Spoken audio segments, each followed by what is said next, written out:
ಕರ್ನಾಟಕದಲ್ಲಿ ನಾಮಫಲಕಗಳಲ್ಲಿ ಕಡ್ಡಾಯವಾಗಿ ಕನ್ನಡ ಇರಲೇಬೇಕು ಅಂಥೇಳಿ ಕರವೇ ದೊಡ್ಡ ಮಟ್ಟದ ಪ್ರತಿಭಟನೆಯನ್ನು ಮಾಡಿತ್ತು. ಅದಾದ ಮೇಲೆ ರಾಜ್ಯ ಸರ್ಕಾರ ಕೂಡ ಸುಗ್ರೀವಾಜ್ಞೆಯ ಮೂಲಕ ಕನ್ನಡ ಕಡ್ಡಾಯಕ್ಕೆ ಸೂಚನೆಯನ್ನು ಕೊಟ್ಟಿತ್ತು. ಬಟ್ ಇದನ್ನು ರಾಜ್ಯಪಾಲರು ತಿರಸ್ಕಾರ ಮಾಡಿದ್ದಾರೆ. ಯಾಕಾಗಿ ಬನ್ನಿ ನೋಡ್ಕೊಂಡು ಬರೋಣ. ಕಡ್ಡಾಯ ನಾಮಫಲಕ ಸುಗ್ರೀವಾಜ್ಞೆ ಹೊರಡಿಸೋದಕ್ಕೆ ಕರವೇ ಒತ್ತಾಯ. ಅಧಿವೇಶನದಲ್ಲಿ ಬಿಲ್ ಪಾಸ್ ಮಾಡಲು ಪಟ್ಟು. ನಾಮಫಲಕ ಕಡ್ಡಾಯ ಆಗದಿದ್ರೆ ಹೋರಾಟದ ಎಚ್ಚರಿಕೆ.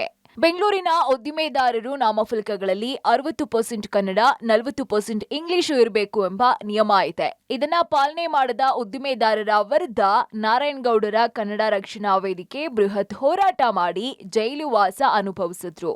ಇದಾದ ಬಳಿಕ ಸರ್ಕಾರ ನಾಮಫಲಕಗಳಲ್ಲಿ ಕಡ್ಡಾಯವಾಗಿ 60% ಕನ್ನಡ ಅಳವಡಿಕೆ ಮಾಡಬೇಕು ಅಂತ ಸುಗ್ರೀವಾಜ್ಞೆಯನ್ನ ಹೊರಡಿಸಿ ರಾಜ್ಯಪಾಲರ ಸಹಿಗೆ ಕಳುಹಿಸಿತ್ತು.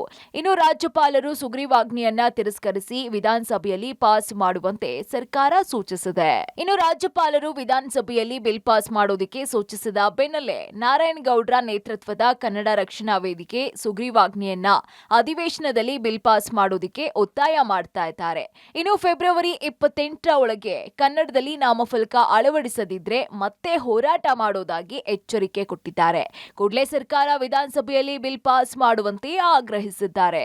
ರಾಜ್ಯಪಾಲರೇ, ನಿಮಗೆ ಕರ್ನಾಟಕ ಇಷ್ಟ ಆಗಲ್ಲ ಅನ್ನೋದಾದರೆ, ಕನ್ನಡ ಇಷ್ಟ ಆಗಲ್ಲ ಅನ್ನೋದಾದರೆ, ಇಲ್ಲ ಕರ್ನಾಟಕದ ನೆಲದಲ್ಲಿ ನಾನು ಇರಬೇಕು ಅನ್ನೋದಾದರೆ ರಾಜ್ಯ ಸರ್ಕಾರ ಕಳಿಸ್ಕೊಟ್ಟಿರುವಂಥ ಸುಗ್ರೀವಾಜ್ಞೆಯ ಪ್ರತಿ ಏನಿದೆ ಅದಕ್ಕೆ ಸಹಿ ಮಾಡುವಂಥದ್ದು ಆಗಬೇಕಾಗಿತ್ತು ಅಂತ ಹೇಳಿ ನಾನು ಮನವಿ ಮಾಡ್ತೀನಿ. ಮತ್ತೆ ಕರ್ನಾಟಕ ರಕ್ಷಣಾ ವೇದಿಕೆ ತನ್ನ ಹೋರಾಟವನ್ನು ಮುಂದುವರಿಸುತ್ತೆ.